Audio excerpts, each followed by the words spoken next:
Hey guys, I'm Kitty Kazoo, and today I'm doing something a little bit different. I was inspired by the series Trope Talk by Overly Sarcastic Productions to talk to you about different things I've noticed in media and storywriting. I don't really know where I'll be going with this format, but I really wanted to try it. I'm calling this Story Study because it sounds cool and alliteration is fun, and because I'll be studying stories. Anyway, on with my first topic, villains. So, what makes a villain? When you think of a villain, what is the first thing that comes to mind? And what separates villains from somewhat bad dudes and even good people? Is it morals or something more?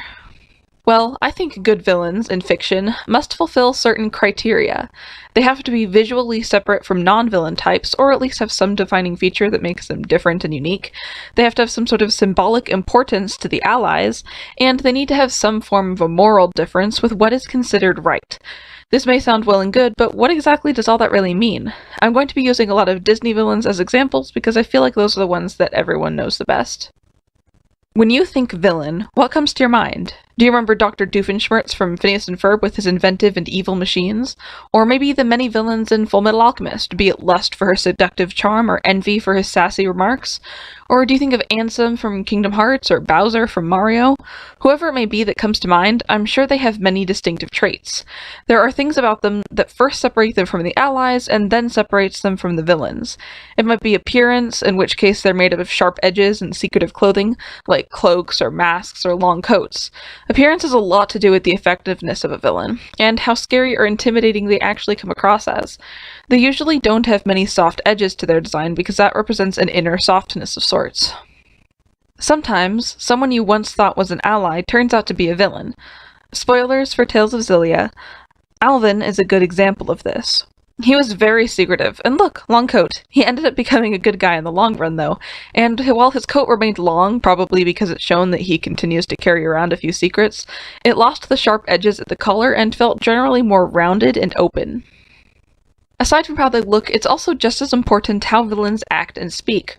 While Hades from Hercules is best known for his sassy casuality, Dr. Facilier from The Princess and the Frog is better known for his secretive sorcery and convincing persuasion.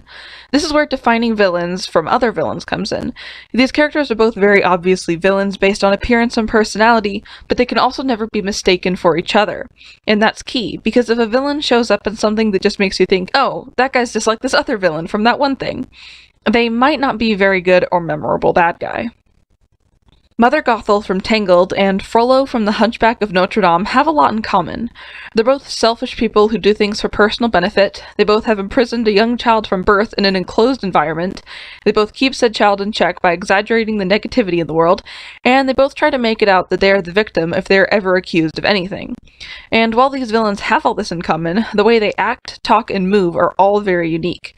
And that's the point. Even if the basic plot, stripped of details, resembles the outline of another story, it's those details that will bring it to life. One of the most interesting specifics that separate Gothel and Frollo is that Gothel is saucy and narcissistic and flounces her sexuality, while Frollo uses religion as an excuse to spread discord and tries to put on an air of superiority while denying his sexuality and blaming all lust on other people. Now, up until here, I think most of the things I've been talking about have been pretty obvious. However, the next bit is maybe more of a personal preference, or at the very least, it's a good tool for creating drama. I think one of the most important things in building a villain people will care about or remember is symbolism. Defeating the villain results in something beneficial. The allies have some grudge or score to settle. Chances are it's taken a very long time to get to this point, but most importantly, the villain is important to the allies. Even if they might not ever say it, the villain needs to be relevant and game-changing, either in defeat or victory. If not, then the entire endeavor will feel pointless, or like there is nothing at stake. Spoilers for Avatar: The Last Airbender. In Book 3, Katara and Zuko go on a trip for Katara to finally bring justice to the man who murdered her mother. They go infiltrating warships until they track him down and ambush him.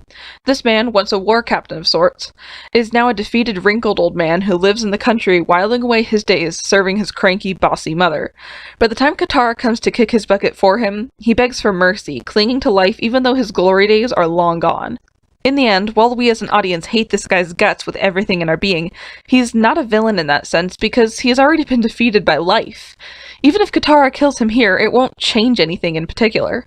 Katara might be at peace, but then she might go on to become tormented by the horrific act of murder.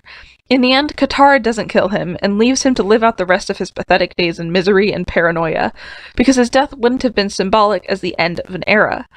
In fact, his purpose in the story is fulfilled more satisfactorily because he remains alive. Katara's tale of revenge ends on a bittersweet note, as we always knew it would, but now she has closure and can move on. Death changes people, and the fact is that there can never be a clean resolution. No matter what Katara had done, the results would have been messy. This certainly makes for an interesting moral debate, but it doesn't make this guy worthy of the villain status. He's more like an obstacle, or better yet, he's a question. On the other hand, someone like Fire Lord Ozai is an amazing villain. Not only do we have so many reasons to hate him, we also know that without bringing his reign of terror to an end, things will only get much, much worse.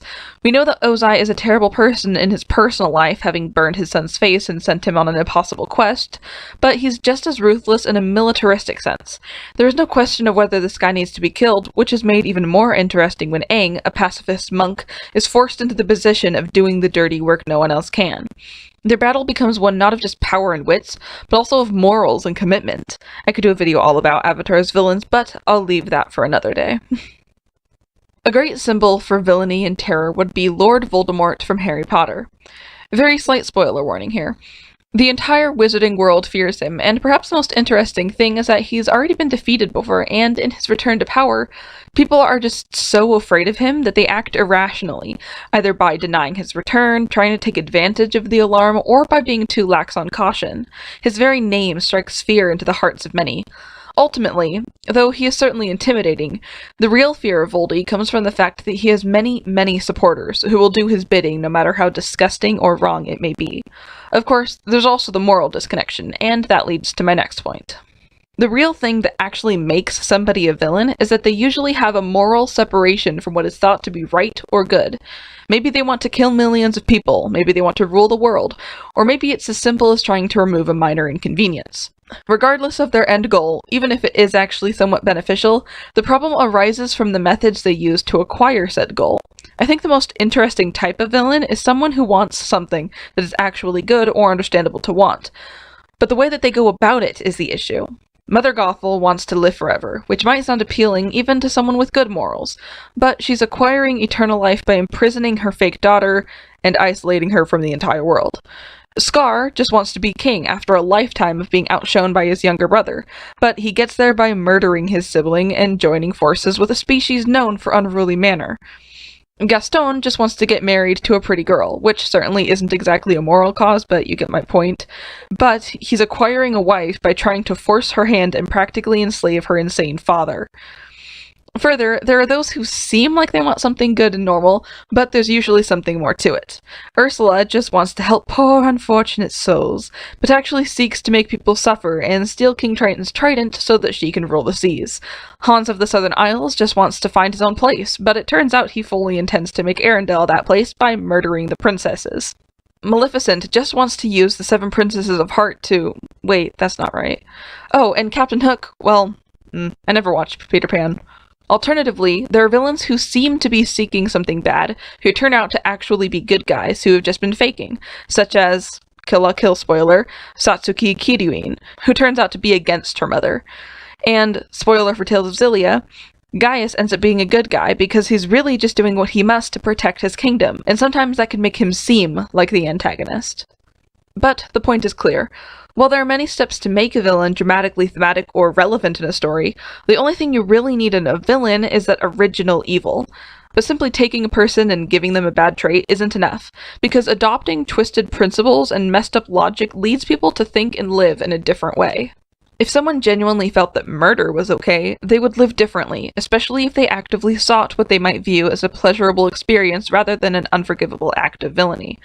The same goes for many other beliefs. In the real world, villains hide in plain sight and acquire great power through lies and facades, and people will blindly follow them. Villains in fiction can do that too and reach great heights through manipulation and lying, either to the public or those immediately around them. A general rule to keep in mind while writing villains is that you need to establish how far they will go for their goal. You know, it's kind of hard to define villains. Is a villain someone who does something morally wrong? If so, then what if they do it by accident or through manipulation? What if, in their mind, it wasn't morally incorrect? Because morals fluctuate from person to person, using them as the key point in this definition makes it too tricky, and you end up judging things on a case-to-case basis. If a villain is someone who simply thinks or believes something morally incorrect, you run into the same problem. Or, if a villain is someone who harms others, then even superheroes can be seen as villains for harming those they view as villains. What if a villain is simply anyone who opposes what is accepted by society as correct? Well, this means that the women who fought for equal rights would be villains. If a villain is one who opposes the law, that still fluctuates country to country and even changes within states, provinces, and even counties and cities. The definition of a villain can't be too broad, but if it's too narrow, it misses those who are truly evil. Bringing up this very debate is another way to make a villain frightening, or more powerful, especially if you have a villain who, by the eyes of the law, isn't doing anything wrong, but he's still a villain because of his morals or goal. This could make for a complicated battle of wits. Anyway, you get the point. Villains need to be unique, distinct, influential, and evil. When I put it that way, it definitely doesn't seem revolutionary. So, yeah.